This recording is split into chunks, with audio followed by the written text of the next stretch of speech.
also, and capital and finance investment, then there ought to be free movements of labor too. Well, look, I think Professor Norman is getting excited because there won't be any time left. The gentleman, I saw the gentleman who asked a question about creativity talking in his telephone, and I said, oh my God, he's asking somebody outside to give the answer.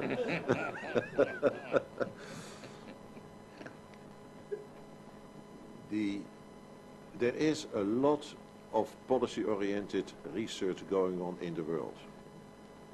Not only in the UN, there's relatively little, but there is research in universities, there is research in the private sector.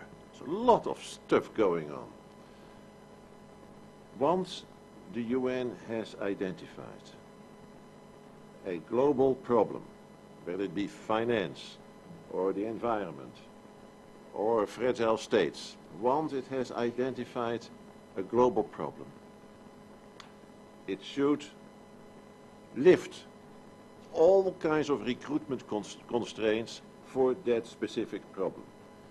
It should recruit, as I said, a world-class person who has been working on this issue.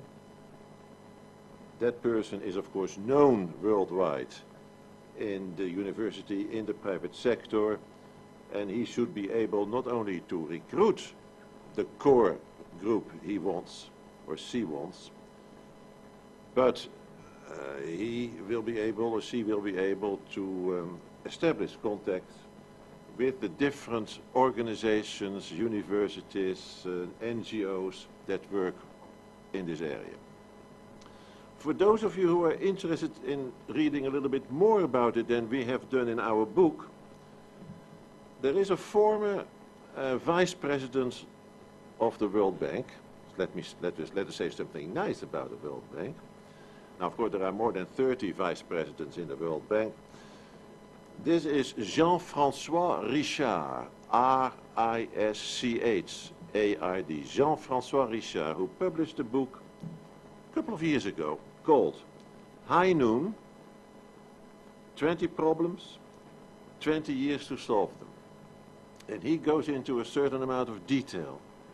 For each of the 20 problems he identified, twice as many as we, to set up a group which should be different in composition according to the global problem that has been identified. So, if you're interested in getting more details, you don't only read our book, which you should also do, but you should get hold of this book by Richard, and if you cannot get hold of it, I will be able to send you a copy if you give me your address. One, no, I'm serious. Two, the name of Professor Stiglitz was mentioned several times.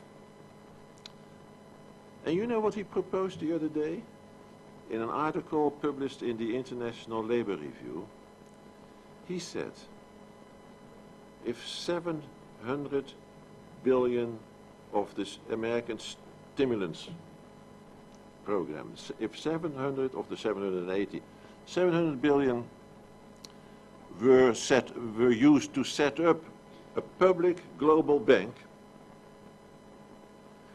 with a leverage of 1 to 12, which is very small, it would have created $8.4 trillion.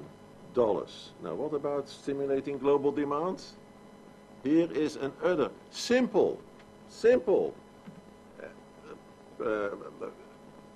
solution, policy solution, which, because of the balance of power in the world, will have difficulties in being created. But so it is not lack of ideas that are there, it is the lack of vision of governments, and particularly of certain governments that I will not mention, because I may get a knife in my back when I leave this room.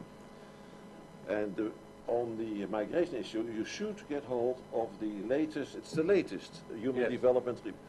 The latest Human Development Report of UNDP is on international migration. Yeah, that was the question. Yeah, right. No, our moderator asked a question, so that is, it's important that we satisfy him.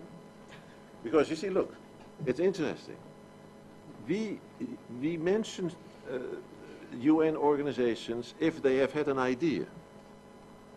Now, certain organizations of the UN are not mentioned because they never had an idea. But now, just at the moment when we were going to write it up, UNDP produced this wonderful report on international migration. That is what you should read. Thank you very much, Sir Jolie and Professor Emmerich. I think, yes, one more question, and then we move to the other session. Thank you. Yes, I think it's a bit run out of time.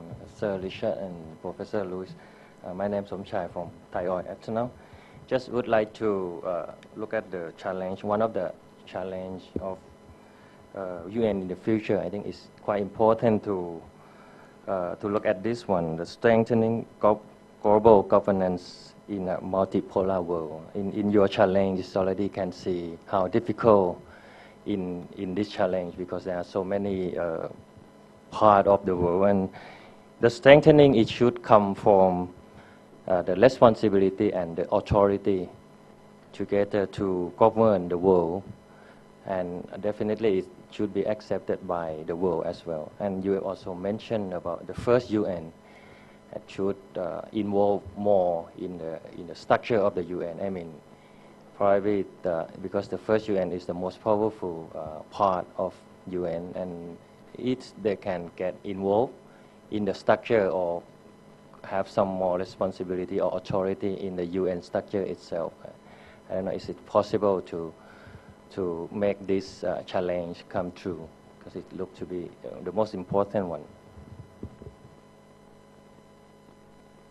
Let me be brief.